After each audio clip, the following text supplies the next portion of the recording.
detalhe as concentrações dos poluentes atmosféricos. Isto porquê? Porque o João também disse bem que muitas vezes temos anos meteorológicos muito complicados. E, portanto, o que pode acontecer é, às vezes, nessa nossa ânsia de termos logo resultados no dia seguinte, termos um dia meteorologicamente complicado e as coisas saírem todas ao contrário. Eu posso-vos dar um exemplo rápido. Já trabalho nisto há alguns anos e houve um dia que fomos contratados para fazer uma coisa gira, e era ver o efeito do dia sem carros numa autarquia, em particular. E nós, todos contentes, fomos montar o equipamento todo, coisas relativamente onerosas e complicadas de montar, e no final do dia, o dia estava muito pior do que aquilo era segunda-feira, do que a segunda-feira anterior e duas feiras antes. E a causa era a meteorologia. E, portanto, foi o caos, estava já montado quase um circo para se poder dizer qual era o efeito do dia sem carros. Portanto, o que eu vos quero dizer é, vamos ver a tendência. Eu acho que essa, na qualidade do ar da cidade de Lisboa, é clara, viu-se ali. Vamos perceber porque é que, no caso da ZER em particular, há algumas diferenças em relação a outras ZERs. Por exemplo, há ZERs que não contemplam os veículos a gasolina. Mas, como vimos, os óxidos de azoto e o NO2, o João também já tocou nisso, os veículos a gasolina emitem tanto como os veículos a gasóleo. Portanto, a ideia é, se estamos a fazer um esforço, vamos fazer um esforço coletivo, integrado, e cujo objetivo é chegarmos o mais depressa possível ao objetivo. Obrigado. Muito obrigado pelos esclarecimentos, Ligiane. Faltam aqui duas questões, não é? Agradeço ao engenheiro que tenta o esclarecimento. Já agora, para reforçar essa flexibilidade que falaste da ZER, não é bem uma exceção, mas uma facilidade que foi verificada a posteriori da implementação, uma dificuldade, neste caso, uma dificuldade que foi verificada após a implementação da ZER, foi a existência de muitas unidades médicas no interior da zona que está restrita. E neste momento existe um formulário próprio da Câmara que mediante o preenchimento, se pede autorização para a realização de determinados atos médicos seja possível a deslocação de um veículo que não cumpra os requisitos da ZER para o interior da zona da ZER para essas situações pontuais. Então, há sempre estas pequenas pontualidades que nos escapam quando estamos a definir uma medida. Há sempre alguma outra questão que fica solta e que depois só à posteriori que se consegue resolver. Na questão relativamente àquele estudo que aponta Lisboa como estando em penúltimo, tem de ser se era 23 e 24, seria 21 e 22, mas, primeiro, o estudo classificava as cidades não pela sua qualidade do ar, mas pelas estratégias de melhoria da qualidade do ar.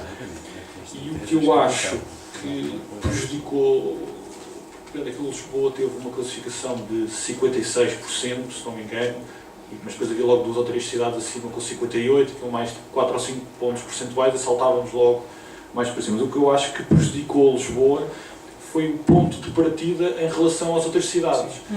Ou seja, o que eu acho é que nós estamos no bom caminho, começámos se calhar foi um bocadinho mais tarde.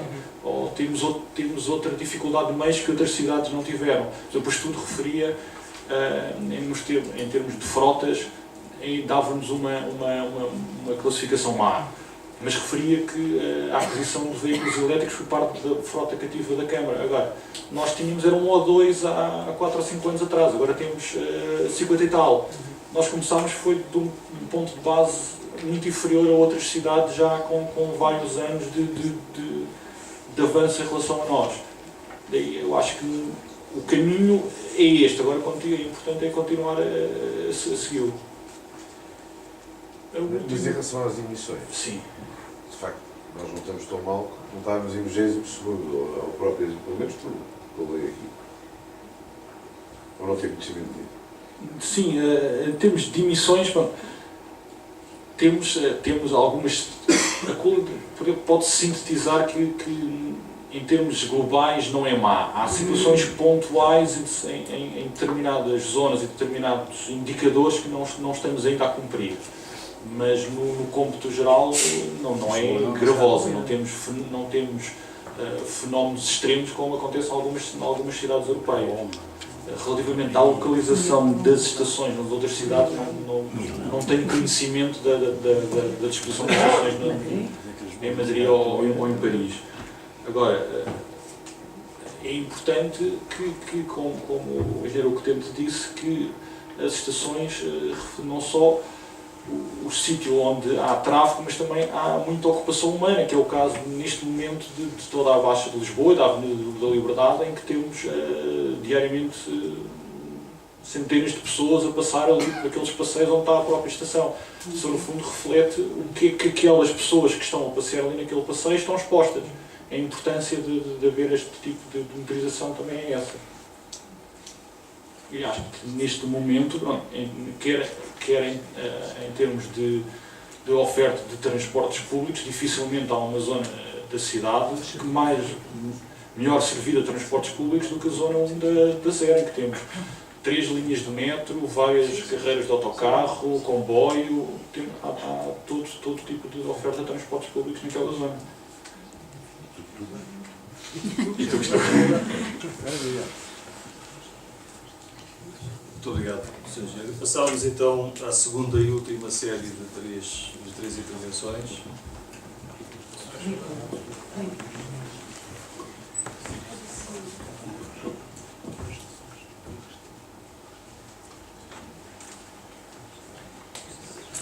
Boa tarde a todos. Sou primeira, sou da Faculdade de Ciências da Universidade de Lisboa e tenho noção muito boa, sobretudo da evolução da poluição em Lisboa, porque comecei com trabalhos com indicadores biológicos há 30 anos.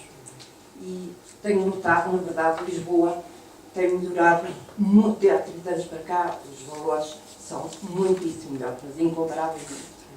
E quanto à diversidade destes indicadores, nós estamos muito melhor, isto é uma verdade, que qualquer cidade com que haja estudos nesse sentido, Roma, uma série de cidades italianas, Madrid, etc. Portanto, nós estamos muito melhor. Temos pontos críticos. E esses pontos críticos são os mesmos, de há 30 anos para cá e os de agora, mas temos uma vantagem. E é nisso em que nós temos a diversidade tão grande, é o clima. Portanto, o clima é um fator importantíssimo, não só ligado ao clima que temos com as nossas brisas, como a parte de ventos, e dos pontos críticos estão, na verdade, muito ligados à parte edificada. E há situações muito pontuais, ligadas também à rugosidade, uma série de fatores que têm sido estudados e toda a gente sabe. Portanto, quer dizer, quanto a nós não podemos chamar Lisboa poluído, temos pontos críticos que deveriam ser uns tantos mais monitorizados, portanto as estações seriam boas ter mais umas standard.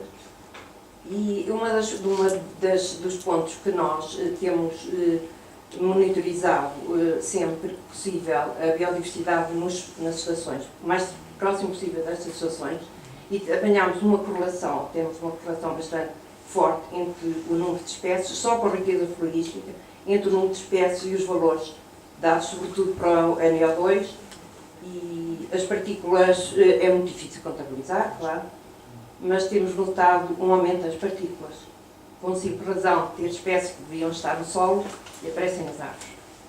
Portanto, nas partículas é muito difícil para nós monitorizar, sabemos que há mais, ou que deve haver mais, mas as estações de monitorização seriam mais aconselháveis e pelo menos ajudaria bastante. Mas temos uma boa qualidade lá. Não se pode dizer que estamos em 24 ou 23 horas. Estamos muito bem. Muito obrigado. Boa tarde, Jorge Saraiva. Eu deixo-me dizer em primeiro lugar que gostei imenso da sua apresentação. Tenho visto estes relatórios ao longo dos anos e por razões várias tenho acompanhado estes processos e deixo-me fazer primeiro um comentário e depois uma pergunta. O comentário é, da mesma maneira que já foi comentado, que o veículo a gás natural não fazem parte das normas Euro, não faz parte das normas Euro NO2 em sítio nenhum. A única coisa que lá está é NOx, ponto final. O NO2 é por estimativa. E a cidade é particularmente perigosa sob esse ponto de vista, porque um grande problema que vocês contabilizam em algumas situações, mas não é posto aqui em jogo, é o O3. O ozono, conjuntamente com o NO, rapidamente faz crescer os valores da NO2. Mais do que duplica a quantidade de NO2 só pela rapidez com que a luz solar põe a combinação. Portanto, tomar, enfim, a diretiva que fala das normas euro, que fala em NOx, e depois estamos aqui a falar em NO2, na realidade é um problema um pouco mais delicado a nível da proteção da cidade. A questão que eu ia pôr é, ouvi ali um comentário sobre como se conhece o vento em Lisboa. Eu até tive 2 alunos de doutoramento que aquilo que fizeram foi exatamente andar a ver como é que o vento em Lisboa foi alterado nestes últimos anos e, portanto, há uma correlação muito clara entre aquilo que aconteceu com a construção de toda a cintura norte da cidade, com os nossos ventos dominantes, apesar de que são ventos de norte, em especial no verão, e a diminuição da velocidade do vento na zona central da cidade. E só isto é típico de Lisboa e, portanto, a pergunta é se nunca olharam para as correlações entre aquilo que está a acontecer com a descida das velocidades do vento da cidade e aquilo que são os níveis de concentração que estão.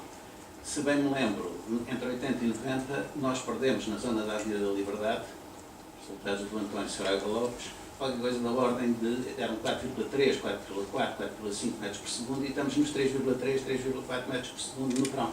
Isso é uma maneira de não lavar a cidade. Isso só tem a ver com a maneira como a gente construiu o norte da cidade. E, portanto, há um planeamento urbano ligado a esta qualidade do ar que os vossos trabalhos, com mais algum esforço, eu acho, enfim, ótimo pedir sempre esforço aos outros, eu acho que já fiz o meu durante isso, mas devia ser interessante. Obrigado. Posso, portanto, quer dizer, eu também sempre aprendi isso, muito embora não seja a minha formação. De facto, a circulação do ar é absolutamente essencial para dispersar, não é? E portanto, quando nós... E, portanto, o urbanismo tem muito a ver com isso. Porque se nós construímos, para a Avenida da Liberdade, se construíssemos prédios ainda mais altos, tínhamos um problema ainda de pior circulação do ar. É este tipo de coisas que se está a referir, não é? Sim, mas a sua, desculpa, versão é muito simplificada. É porque há um compromisso entre aquilo que é a densidade de ocupação do solo e a altura. E, portanto, nós podemos dar a mesma utilidade à cidade construindo de formas completamente distintas. A mesma utilidade é dar-lhe a mesma ocupação por quilómetro quadrado ou por outra coisa qualquer, construindo em bandas baixas, construindo em edifícios altos e muito separados, recuados uns em relação aos outros, enfim. Mas para Lisboa, e para Lisboa como está, isso foi feito, não quero mentir, à volta de há 10 anos, pelo grupo da professora Maria João Referato, da Faculdade de Letras. Na altura é um pouco estranho, enfim, eu sou engenheiro de formação e ter alunos de doutoramento na Faculdade de Letras, mas a geografia fazia parte das letras e, portanto, eram os alunos da geografia que desenvolveram esses trabalhos. O Henrique e o António fizeram exatamente uma série de trabalhos sobre como é que são as condições globais de circulação do vento em Lisboa, com dados, eu não quero mentir, para aí de 74, 84, 94, 20 anos, 74, 84, 94. Portanto, com 20 anos de dados e ver o que é que foi acontecendo às séries sucessivas, dados horários e o que é que se ia passando para a cidade à medida que se ia construindo. Foram feitos vários trabalhos desse tipo, no mesmo grupo, já para cidades brasileiras, Porto Alegre, Salvador, Campinas. Eu também tenho aqui o nome do Vasco. João Pessoa. Muito obrigado.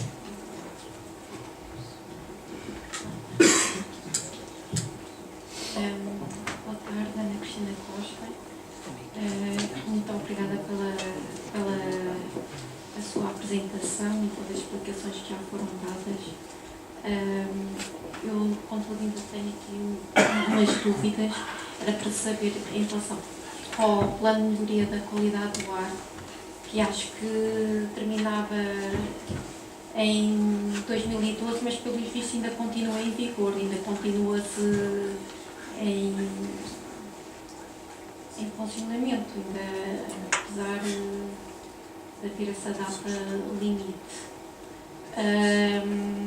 Outra questão é em relação, por exemplo, quando nós estamos a elaborar planos de pormenor ou de urbanização para a cidade de Lisboa, temos que fazer avaliações ambientais estratégicas. E se algum desses planos não abrange a área onde está determinada estação de monitorização de qualidade do ar. E não sei se é possível depois fazer extrapolações, ou seja, para o ruído existem os mapas de ruído e é fácil ver, há uma certa modulação. Para a qualidade do ar, essa modulação parece um pouco difícil saber numa determinada zona qual poderá ser a qualidade do ar, uma vez que, pronto, temos 6 estações e essa extrapolação eventualmente poderá ser mais complicada. E por outro lado, também julgo que para a cidade de Lisboa, os limites do concelho, a qualidade do ar não se limita só aos limites do concelho, eventualmente também gostaria de conhecer como é que estaria a qualidade do ar nas estações mais próximas, pronto, noutros concelhos, mas que estejam próximas de Lisboa. Era uma coisa que também gostaria de saber. E ou para mais tarde, para estudos posteriores. Pronto, agora. E uma última questão é que, pronto, nesta conversa que tivemos aqui sobre as zonas ZER e sobre o desempenho ambiental do veículo, fiquei com umas certas dúvidas como é que as pessoas conseguem avaliar o desempenho ambiental dos seus veículos e como é que podem corrigir essa situação quando não está quando o seu desempenho não é o ideal para poderem circular. Eram só estas dúvidas.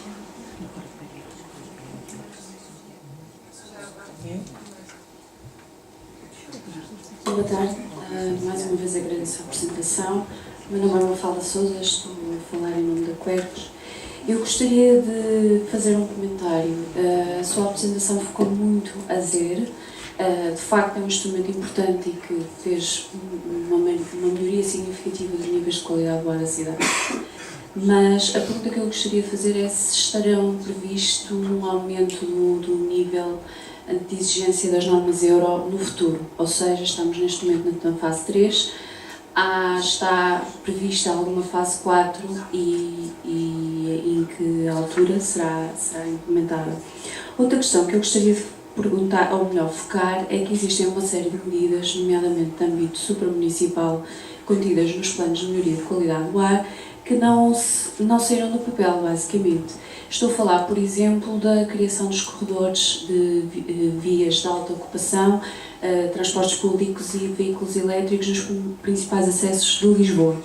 Refiro ainda que esta medida também está prevista para o Porto e que também não passou do papel.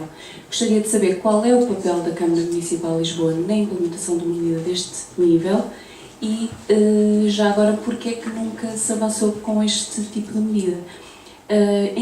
Esta medida, refiro ainda que já foi utilizada em outras cidades europeias, nomeadamente Madrid e Barcelona, têm corredores semelhantes a estes, e porque é que Lisboa nunca pensou numa situação como esta? Muito obrigado. Okay.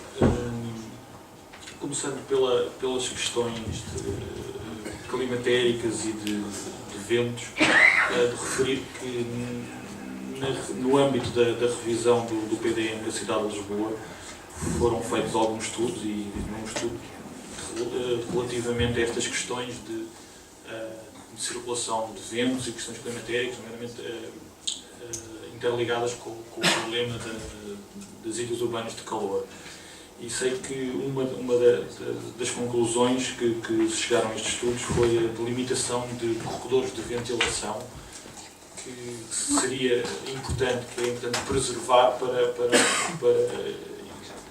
manter nomeadamente os corredores norte-sul e na zona ribeirinha da cidade, foram identificados como zonas em que é necessário uma especial atenção na elaboração de planos de pormenor e de urbanização, tendo em vista a preservação desses mesmos corredores de circulação e da própria frente ribeirinha da cidade. Portanto, sei que essa preocupação foi tida e foram feitos alguns estudos no âmbito da revisão do atual PDM da cidade de Lisboa, que tem em vigor. A questão foi um pormenor que da questão do NO2, da diferença de NO2 e NOx. Eu não entrei muito em pormenor em algumas questões mais técnicas, também para não me alongar muito. Mas, em termos a legislação fala em óxidos de azoto, os chamados NOx. Em termos de efeitos para a saúde, o NO não tem praticamente grandes causas na saúde humana, sendo assim o NO2 o mais prejudicial, e é esse que é considerado como poluente, exatamente. É correta a afirmação que fez das reações, nomeadamente de oxidação e na presença do ozono, que foi outro poluente que também é importante, mas que eu optei por não falar, por não alongar muito a apresentação, mas estamos completamente conscientes dessas situações, que também é um poluente que em alturas pontuais e nomeadamente em dias mais quentes, com atmosferas muito estáveis,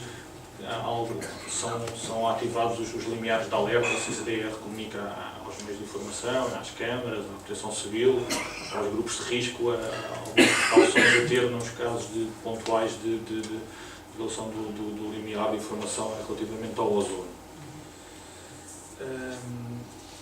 Em termos do âmbito de aplicação do plano de melhoria da qualidade do ar, efetivamente, em termos formais, o plano findou o seu prazo em 2012, como referiu, tinha um âmbito de período de vigência 2010-2012, tendo sido finalizado, mas houve várias medidas ou seja, o plano, tendo uma data final para estar concluído, e havendo medidas que foram implementadas de uma forma mais faseada, não fica estanque naquelas datas, e as medidas, depois de implementadas, carecem de revisões e de atualizações e de monitorização, e o problema não se ter esgotado em 2012 e ser preciso uma atuação constante, apesar de como o banco referiu, em termos formais, o limite do plano e a monitorização que a CCDR fez da implementação do plano terminou em 2012. No que diz respeito à questão da dispersão da qualidade do ar, ou seja, a extrapolação de dados fora das zonas diretamente relacionadas com os locais de implementação das estações, como eu referi há pouco, a CCDR realiza periodicamente algumas campanhas com recurso a mostradores passivos, e essas campanhas abrangem toda a cidade de Lisboa, ou seja, existe um género de uma grelha que é distribuída sobre a cidade e é colocado um mostrador em cada ponto de interseção dessa grelha. E são colocados cerca de 50 e tal mostradores por toda a cidade.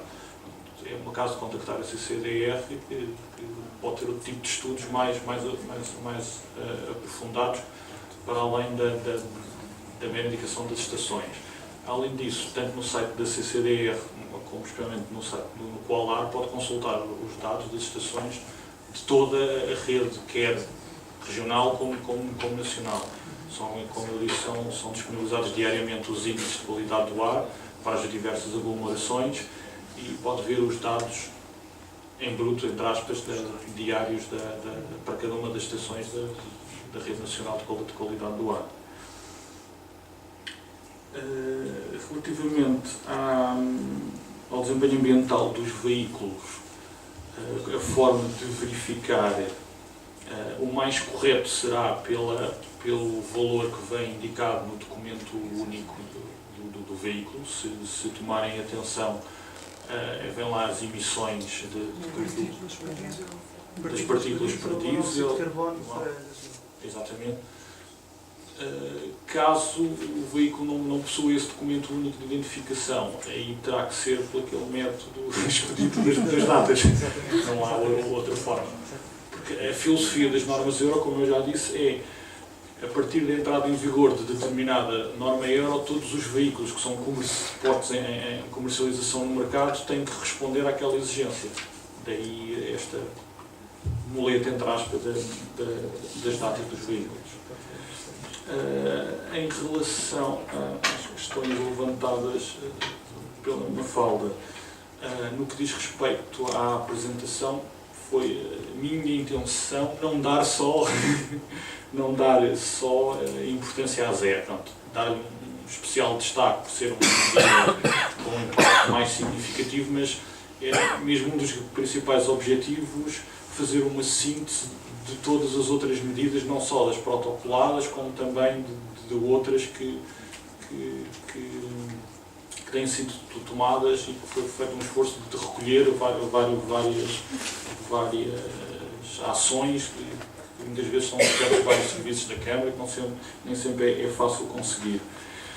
No que diz respeito às vias de autoocupação, sabemos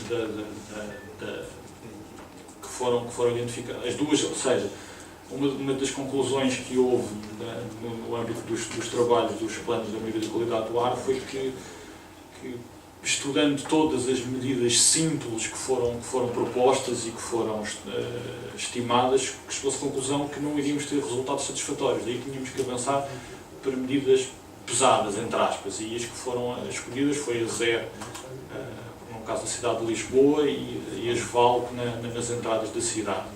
Como referiu, o que ficou protocolado com a CCDR no âmbito da Câmara de Lisboa foi a implementação da ZER. As vias de autoocupação fogem um pouco não à responsabilidade, mas às competências da Câmara em termos de legislação e de normalização desse tipo de medidas. Se me permitem dar uma chega, como eu também acompanhei isso, como eu também acompanhei o processo, me permite só dar uma chega rápida. As vias de autoocupação chegaram a ser alvo de um estudo de viabilidade e concluiu-se, passado algum tempo, que não eram viáveis do ponto de vista, essencialmente do ponto de vista económico. Em primeira medida, por causa de todos os compromissos assumidos já a prazo entre o Estado, essencialmente o Estado, e todas as concessionárias, ou seja, grande parte das vias de autoocupação incidiriam sobre estradas concessionadas. E, portanto, a viabilidade dependia de um acordo multilateral entre o Estado português e todas essas concessionárias. E, portanto, a coisa evoluiu por aí, basicamente. Em termos da evolução da ZER, se calhar também remeto a resposta a esta pergunta ao Hugo, já que ele faz parte da equipa técnica que está a acompanhar. O que eu posso dizer é que, pronto, que está a ser estudada, que está a ser acompanhada, que as próximas evoluções vão depender dos resultados desta fase que arrancou agora ainda há pouco tempo. Nem precisava ter passado. Basicamente é exatamente isso. Ou seja, a intenção é a ZER conseguir ser exigente em função do que se vai lendo em matéria de qualidade do ar. E, portanto, o que vimos foi um 2014 já bastante satisfatório. Vamos ver como é que corre o 2015. O 2015 começou mal. Começou meteorologicamente de uma forma muito complicada. Tivemos mais excedências nos 2 primeiros meses de 2015 do que quase em 2014 todo. Agora, essas excedências são excedências mais generalizadas, ou seja, nós quando avaliamos estas coisas, as excedências que vemos na Avenida da Liberdade são comparadas com as que estão em Alfragide, e com as que estão em Cascais, e com as que estão no Porto, e desse ponto de vista o 2015 está a ser mau para todos. O que é que isto quer dizer? Neste momento não há nenhuma ideia de fazer uma fase 4 para a ZER. Portanto, a intenção é esperar, continuar a aferir o que é que se está a passar lá fora, porque a ideia não é dar passos maiores que a perna e fiscalizar esta, exatamente. É assim, Alguns dos dados que apresentaste ali em relação à estimativa de redução de emissões são dados teóricos no aspecto em que assumem que não há incumprimento, ok? Portanto, o que quer dizer é, se nós não formos capazes de fiscalizar o regime que temos hoje, dificilmente conseguimos aproveitar o potencial todo da fase 3. Portanto, estarmos a avançar com uma fase 4 e com uma fase 5 hipotéticas, mais vale fazermos bem o trabalho agora e depois analisarmos e vermos o que é que se faz a seguir. Obrigado. Muito obrigado. Por razões logísticas vamos ter que encerrar esta sessão. Queria agradecer a todos os participantes, em especial àqueles